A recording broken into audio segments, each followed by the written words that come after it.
d'Israël est un phénomène purement colonial. Ça n'a pas été décidé suite à la guerre 45, parce que c'est un projet qui a été fondé en 1897.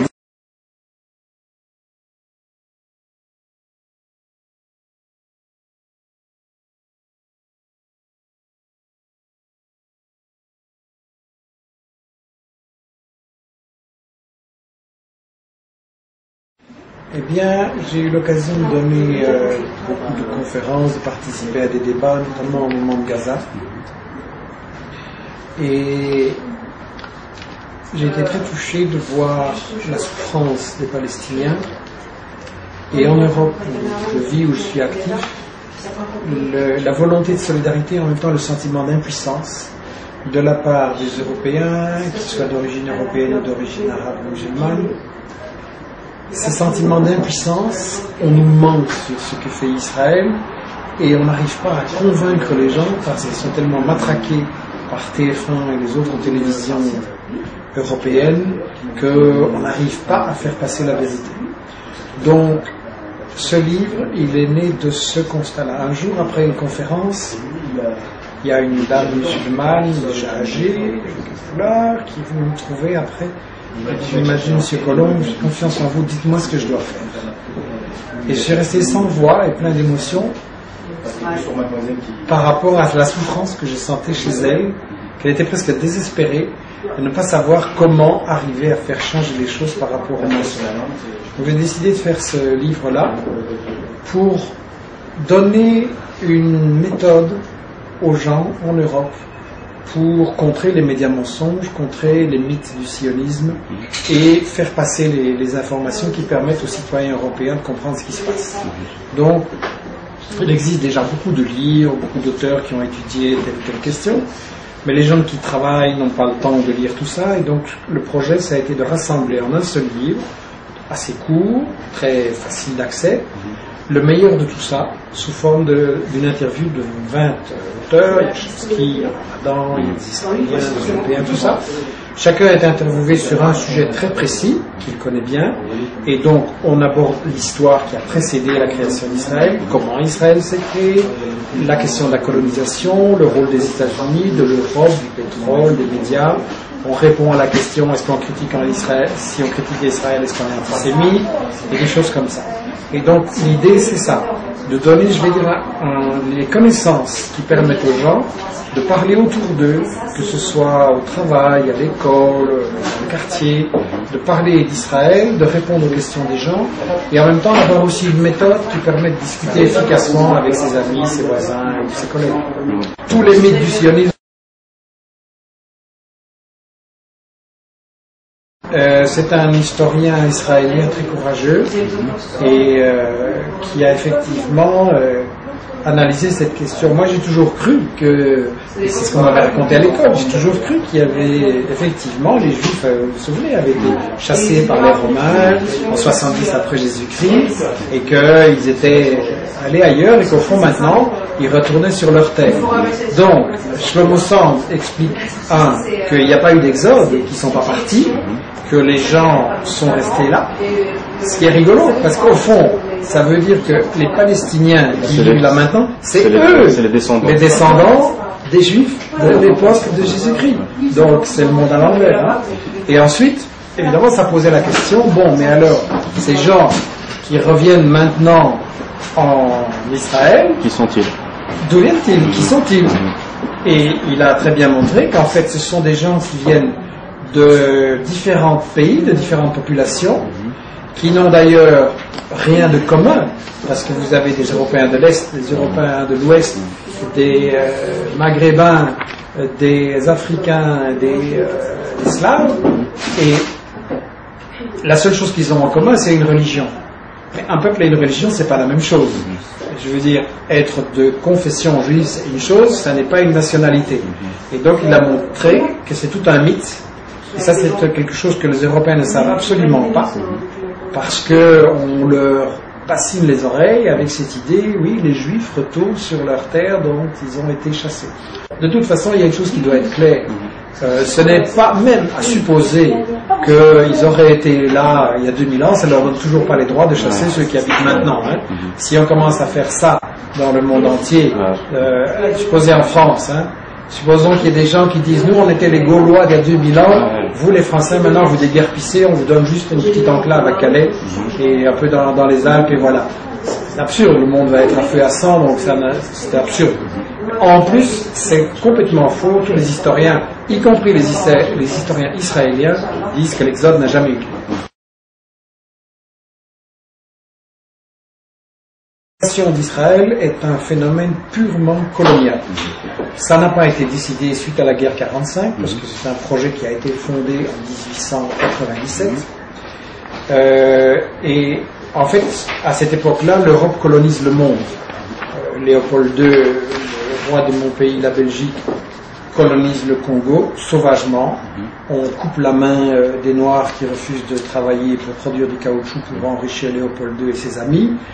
Les Français et les Britanniques colonisent l'Afrique, l'Asie, etc. Donc on est dans la période où l'Europe colonise le monde brutalement. Israël en fait partie.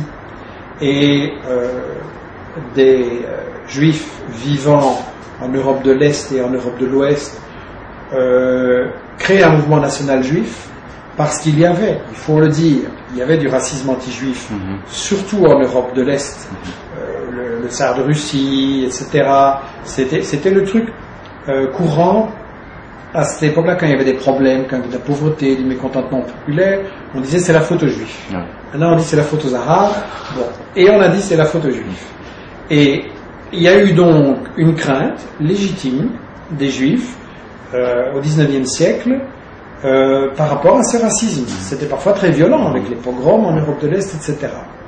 Et donc ils ont formé un mouvement, ils se sont dit il faut une terre à nous, on ne va jamais y arriver tout seul, donc il faut qu'il y ait un grand empire colonial qui soit notre parrain. Ils ont essayé auprès du tsar russe, ils ont essayé auprès de l'empereur ottoman, mais les Britanniques étaient très intéressés parce qu'ils s'étaient partagé le Moyen-Orient avec la France, les fameux accords Sykes-Picot, et donc ils contrôlaient le Moyen-Orient, c'était très important. La première raison pour eux, c'est parce que c'était la route vers l'Inde, et l'Inde, pour eux, c'était leur colonie, ils y gagnaient beaucoup, et donc il fallait qu'il y ait là un État au cœur du Moyen-Orient pour contrôler cette route. Quand le pétrole est arrivé comme quelque chose qu'on pouvait exploiter industriellement, c'était encore plus évidemment une raison pour la Grande-Bretagne d'installer une colonie juive, sioniste, et de contrôler la Palestine. Donc c'était un instrument de la Grande-Bretagne. La Grande-Bretagne a toujours eu l'objectif de contrôler le monde arabe et musulman, et donc pour empêcher la nation arabe de s'unir, l'idéal c'était de contrôler l'Égypte, le canal de Suez, Israël et la Palestine pour les diviser et les empêcher de s'unir, ça c'est clair.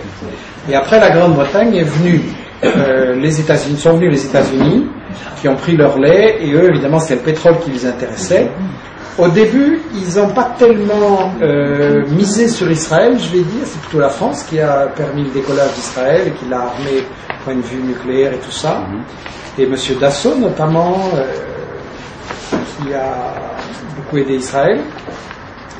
Et les États-Unis, ils ont pris leur lait surtout à partir de 67, quand ils ont vu qu'ils risquaient de perdre le contrôle du monde arabe. Il y avait Nasser, il y avait la Libye, il y avait des nouveaux gouvernements en Irak et en Syrie. Et donc, ils se sont dit, voilà, Israël, ça va être notre pion. En plus, quand le Shah d'Iran est tombé et leurs gendarmes dans la région, leur dictature favorite, là, ils se sont dit, ok, il faut qu'on mise tout sur Israël. Et maintenant, Israël est en fait, comme l'explique Samir Amin, comme l'explique Noam Chomsky dans le livre, le flic du pétrole. En fait. Le flic du pétrole, le gendarme du quartier, le gendarme du Moyen-Orient.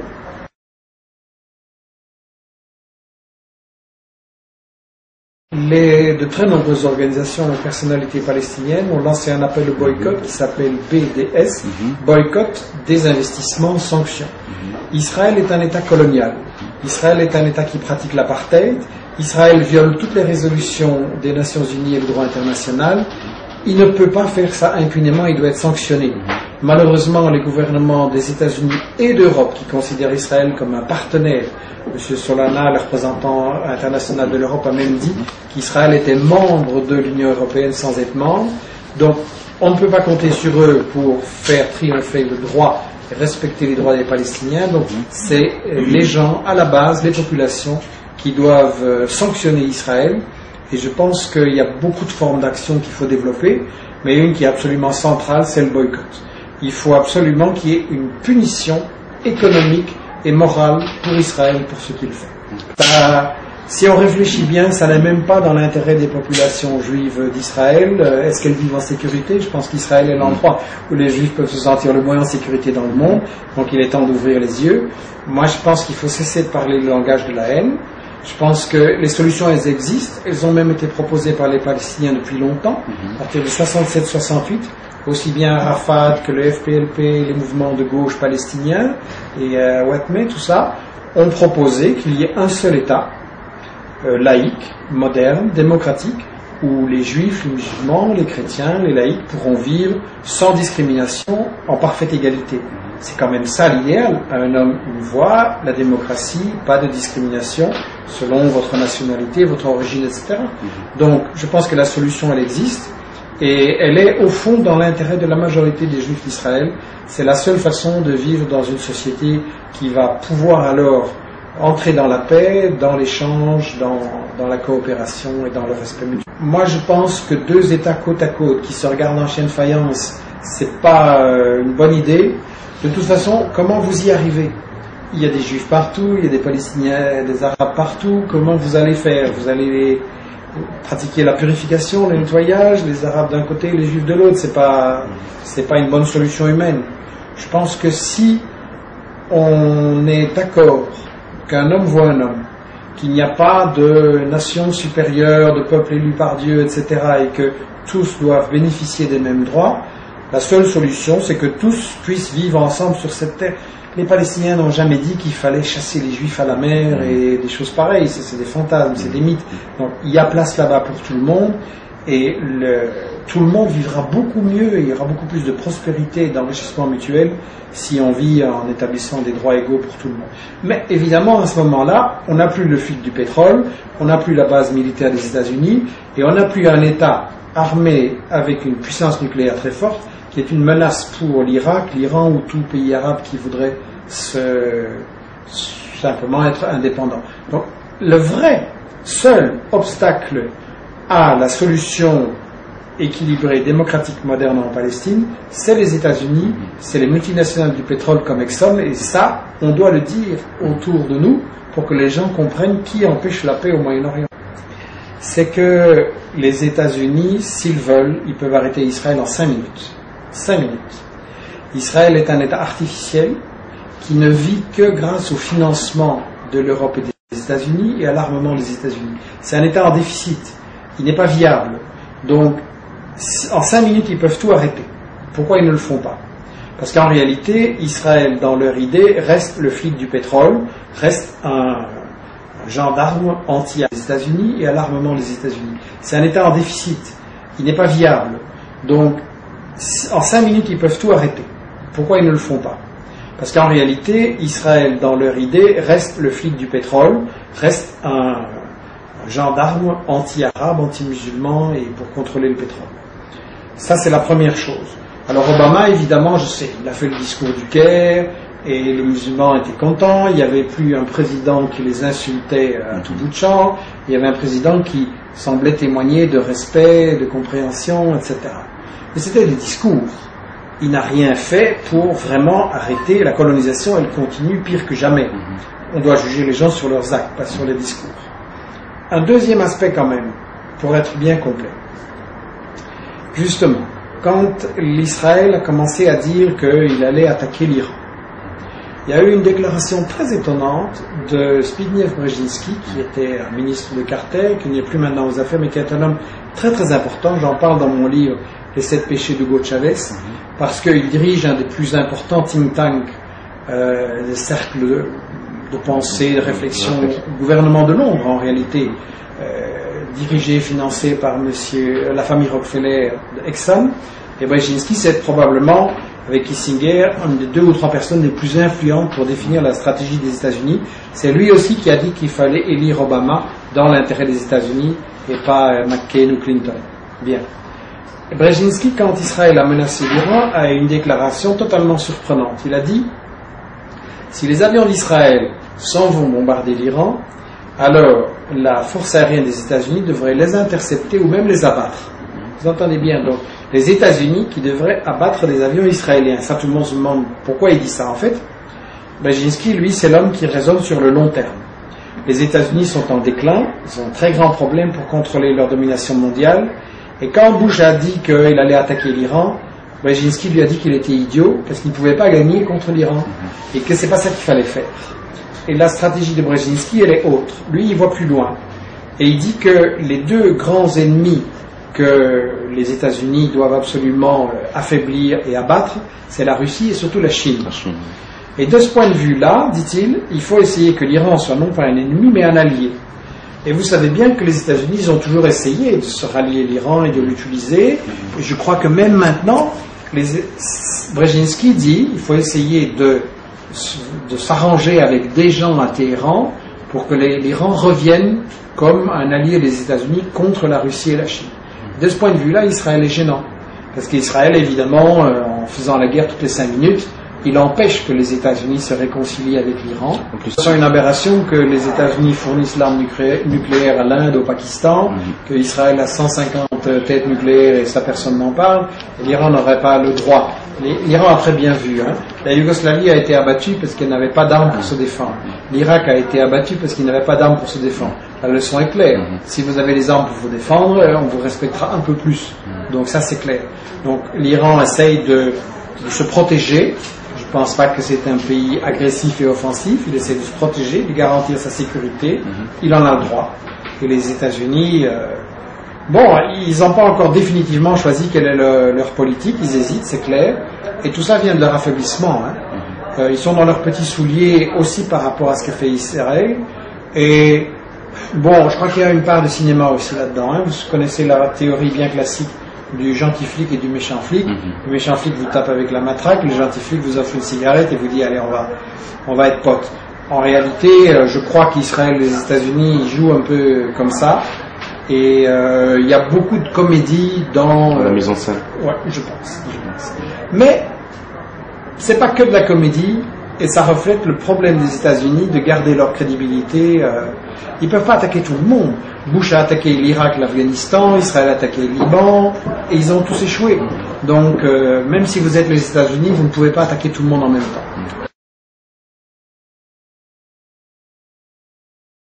Poser la question aux médias français et européens, s'ils comptent en parler, s'ils disent non, pourquoi. Je pense que de toute façon, oui, le débat, il va avoir lieu. J'espère dans certains médias, on verra, mais surtout le débat il va avoir lieu parce que ce livre est un appel aux simples gens, aux citoyens. Moi je dis toujours, il n'y a pas besoin d'être journaliste pour informer, c'est votre respect. Avec la discussion au travail, à l'école, dans les quartiers, avec Internet maintenant, on peut se faire une opinion, on peut informer et on peut faire avancer les choses et on peut faire comprendre ce qu'est Israël. Et ce livre-là, c'est vraiment un appel. Israël, c'est la dernière colonie au monde. Il est en train de commettre des crimes épouvantables et les Palestiniens souffrent terriblement. Et je pense que nous pouvons... La bataille, elle ne se joue pas seulement là, elle se joue aussi aux États-Unis et en Europe. Moi, je parle aux Européens, mais bien entendu, les Algériens ont aussi leur rôle à jouer. Tout le monde a son rôle à jouer maintenant. Le monde est un village. Et donc, on a un rôle très important à jouer. Il ne peut plus y avoir de tabou. On a le droit de parler d'Israël, on a le droit de parler de l'histoire, de ce qui s'est vraiment passé, on a le droit de parler des stratégies du pétrole qui sont derrière Israël, et on a le droit de dire qu'il y a des solutions à ce problème et qu'il y a moyen, qu'il y a une solution. Donc ça c'est un appel à tout le monde. Israël, parlons-en, n'acceptons pas les tabous, n'acceptons pas le terrorisme intellectuel. C'est une question très simple que tout le monde peut comprendre. Si on dit à un enfant il y avait des Palestiniens qui vivaient en 48 avant Palestine, et il y a des gens qui sont venus et qui les ont chassés ou mis dans des camps et qui ont dit cette terre est à nous, vous allez dehors. L'enfant comprendra. Pourquoi est-ce que l'adulte ne peut pas le comprendre? Si on apporte la bonne information, si on répond aux mensonges de la télé, je suis sûr que le bon sens va l'emporter. Merci beaucoup, M. Merci.